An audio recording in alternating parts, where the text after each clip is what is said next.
السلام علیکم ورحمۃ اللہ وبرکاتہ۔ محترم دوستو، آج کے ویڈیو میں ہم سیکھیں گے کہ فجر کی نماز کیسے پڑھتے ہیں۔ پچھلے ویڈیو میں ہم نے بتایا تھا کہ نماز کے اندر کیا کیا چیزیں فرض ہے، کیا کیا شرطیں ہیں۔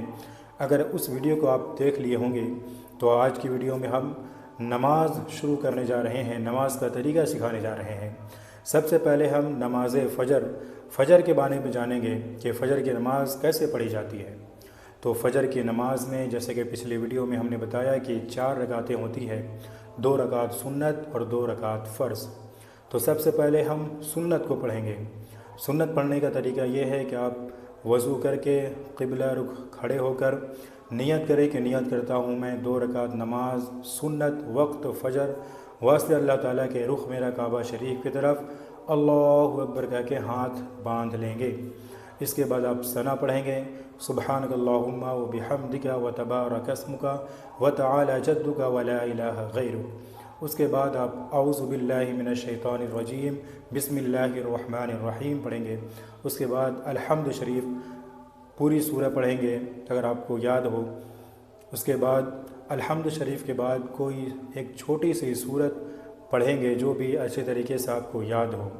اس کے بعد سورہ پڑھنے کے بعد آپ رکوع کریں گے یعنی جھکیں گے، اللہ اکبر کہہ کے جھکیں گے۔ رکوع میں تسبیح پڑھیں گے 3 مرتبہ، سبحان ربی العظیم سبحان ربی العظیم سبحان ربی العظیم۔ اس کے بعد سیدھا کھڑا ہو جائیں گے سمیع اللہ لمن حمیدہ کہتے ہوئے۔ اس کے بعد کھڑا ہونے کے بعد سیدھا آپ سجدے میں جائیں گے، سجدے میں 3 مرتبہ سبحان ربی الاعلیٰ پڑھیں گے، پھر بیٹھیں گے، پھر دوسرا سجدہ کریں گے، دوسرے سجدے میں بھی 3 مرتبہ سبحان ربی الاعلیٰ پڑھیں گے۔ اس کے بعد سیدھا اللہ اکبر کہتے ہوئے کھڑے ہو جائیں گے۔ اس کے بعد پھر بسم اللہ پڑھیں گے، اس کے بعد پھر الحمد شریف پڑھیں گے یعنی الحمدللہ رب العالمین پوری سورہ پڑھیں گے۔ اس کے بعد کوئی سورہ ملائیں گے، پہلی رکعت میں جو سورہ آپ نے پڑھی ہے اس کے بعد والی سورہ دوسری رکعت میں آپ پڑھیں گے۔ اس کے بعد پھر رکوع کریں گے، رکوع میں تسبیح پڑھیں گے سبحان ربی العظیم، پھر سمیع اللہ لمن حمیدہ کہتے ہوئے کھڑا ہوں گے۔ اس کے بعد اللہ اکبر کہتے ہوئے آپ سجدے میں جائیں گے، سجدے کی تسبیح پڑھیں گے سبحان ربی الاعلیٰ 3 مرتبہ۔ اس کے بعد بیٹھیں گے، پھر دوسرا سجدہ کریں گے، پھر تسبیح پڑھیں گے۔ اس کے بعد پھر بیٹھیں گے، بیٹھنے کے بعد التحیات پڑھیں گے، التحیات للہ والصلوات والطیبات، السلام علیک ایہا النبی ورحمۃ اللہ وبرکاتہ، السلام علینا وعلی عباد اللہ الصالحین، اشہد ان لا الہ الا اللہ واشہد ان محمدا عبدہ ورسولہ۔ اس کے بعد درود شریف پڑھیں گے، اللہم صلی علی محمد وعلی آل محمد کما صلیت علی ابراہیم وعلی آل ابراہیم انک حمید مجید، اللہم بارک علی محمد وعلی آل محمد کما بارکت علی ابراہیم وعلی آل ابراہیم انک حمید مجید۔ اس کے بعد دعائے معصورہ پڑھیں گے، اللہم انی ظلمت نفسی ظلما کثیرا ولا یغفر الذنوب الا انت فاغفر لی مغفرۃ من عندک وارحمنی انک انت الغفور الرحیم۔ اس کے بعد آپ دائیں طرف سلام پھیریں گے، السلام علیکم ورحمۃ اللہ۔ اس کے بعد بائیں طرف سلام پھیریں گے، السلام علیکم ورحمۃ اللہ۔ یہ آپ کی نماز مکمل ہو گئی، 2 رکعت سنت۔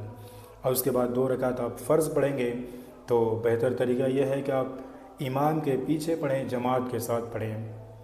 جب آپ جماعت کے ساتھ نماز پڑھتے ہیں تو آپ نیت کریں گے کہ نیت کرتا ہوں میں 2 رکعت نماز فرض وقت فجر واسطے اللہ تعالیٰ کے پیچھے اس امام کے اللہ اکبر کہہ کے ہاتھ باندھ لیں گے۔ اس کے بعد ثنا پڑھیں گے، سبحانک اللہم و بحمدک و تبارک اسمک و تعالی جدک و لا الہ غیرک۔ اس کے بعد آپ خاموشی سے امام صاحب کی قرأت سماعت فرمائیں گے، امام صاحب زور سے قرأت کریں گے، سورہ فاتحہ پڑھیں گے زور سے وہ، اس کے بعد سورہ ملائیں گے زور سے۔ اس کے بعد جب وہ امام صاحب رکوع کریں گے تو آپ کو بھی رکوع کرنا ہے۔ یہ تمام طریقے ویسے ہی ہیں جیسے آپ اکیلے نماز پڑھتے ہیں، صرف کھڑے ہونے کی حالت میں امام صاحب اگر زور سے قرأت کر رہے ہوں تو آپ کو خاموشی کے ساتھ قرأت سماعت کرنی ہے، اور اگر امام اور باقی رکوع سجدے میں آپ کو وہی طریقہ اختیار کرنا ہے جیسے کہ آپ سنت میں سیکھے ہیں، اور سنت میں اکیلے تنہا نماز پڑھنے میں آپ پڑھتے ہیں، یعنی رکوع میں تسبیح پڑھیں، سجدے میں تسبیح پڑھیں، قاعدہ میں یعنی بیٹھنے کی حالت میں التحیات درود شریف وغیرہ پڑھیں۔ صرف نیت کا فرق ہے کہ 2 رکعت سنت میں آپ 2 رکعت سنت کی نیت کرتے ہیں، اور جو فرض نماز ہے اس میں آپ 2 فرض کی نیت کرتے ہیں، باقی تمام چیزیں ویسے ہی ہیں۔ تو امید ہے کہ آپ حضرات اس کے ذریعے سے سنت 2 رکعت اور 2 رکعت فرض فجر کے وقت کی سیکھ گئے ہوں گے، لہٰذا اس ویڈیو کو دوسروں تک بھی ضرور شیئر کریں۔ جزاک اللہ خیرہ۔ اور اسی طریقے کی مزید معلومات حاصل کرنے کے لیے ہمارے چینل کو ضرور سبسکرائب کریں۔ آگے کے ویڈیو میں ہم ظہر کی نماز کے بارے میں جانیں گے کہ ظہر کی نماز میں کتنی رکعت ہوتی ہے اور ظہر کی نماز کیسے پڑھتے ہیں۔